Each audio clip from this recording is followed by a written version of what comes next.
Who would have thought that a calm, quiet morning of April 25 would result in one of the biggest disasters in the history of Nepal? A 7.9 magnitude earthquake hit the Himalayan nation and the jitters were felt around the world.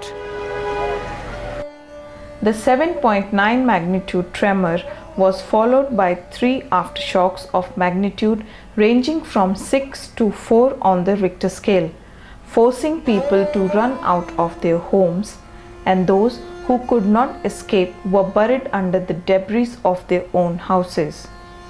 The epicenter of the disaster was located at Barpak in Gorkha district.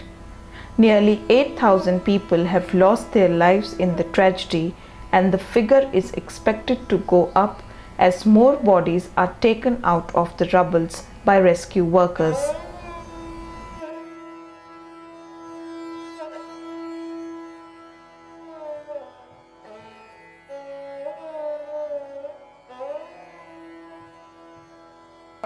My wife was cooking food in the kitchen and we were sitting outside when the earthquake came.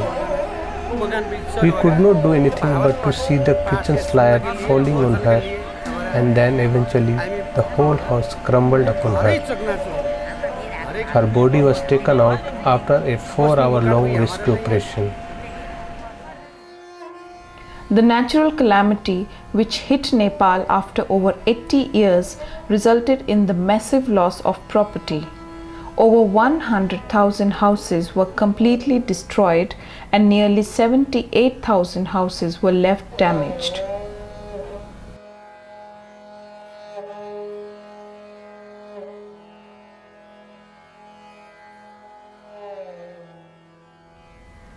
The major tourist attractions of the country have been reduced to the ground.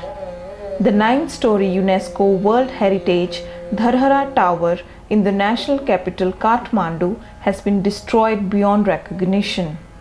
Some 40 bodies of locals as well as tourists were taken out from its debris.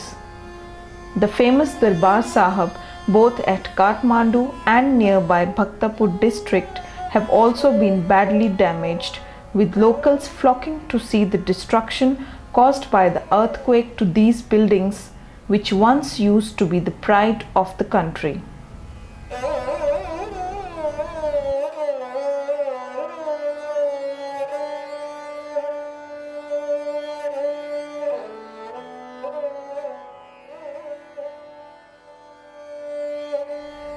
Countries from across the world provided immediate relief to Nepal. Rescue teams were rushed in and medical camps were set up. Various aid agencies and NGOs worked on the field to provide food and shelter material to the victims.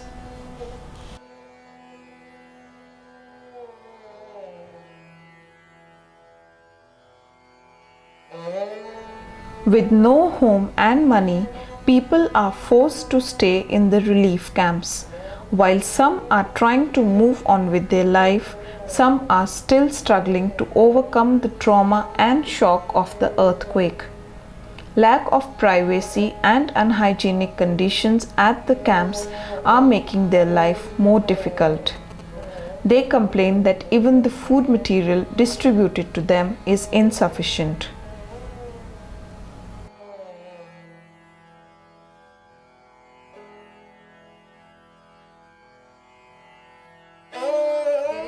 There is a lack of privacy in the camp.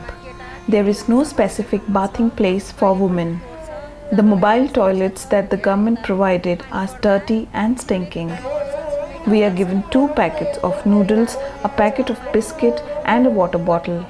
This is not enough. Rice is our staple food. We cannot eat noodles 3 times a day.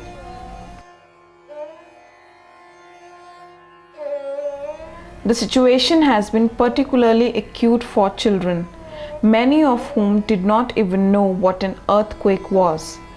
To help the children overcome the trauma of the earthquake, United Nations International Children Education Fund has been holding recreational activities in the Tundikhel camp in Kathmandu. Children here are provided with drawing books and storybooks to express themselves. So we are getting just superficial, disease like cut, injury, minor injuries. But there are some illnesses like gastritis, reflux, and headache. This kind of thing we are dealing with now. These are all due to the stress and the trauma and the environment. And also there are some cases we are facing with the eyes problem, irritations. So we are dealing with those, situation now. Maybe there will be we also treated one a very deep cutaneous infection. It was very, spreading to the systemic level. So we treated them. So with that, those cases are very less and decreasing day by day. But generally now we are dealing with the superficial infections. With their houses gone, an uncertain future looms ahead of the earthquake survivors. They do not know what to do with the cracked structures of their houses, which are now unfit to stay. Locks hang onto the doors as people abandon their houses, gather their valuables, and move to the camps. With days passing by and their misery increasing, people in camps are still trying to overcome the shock and trauma of the earthquake. With an uncertain future ahead of them, they wait for a miracle. This is Ritu Sharma reporting with Vijay Kumar Minch from Tundi Khel Camp in Kathmandu, Nepal.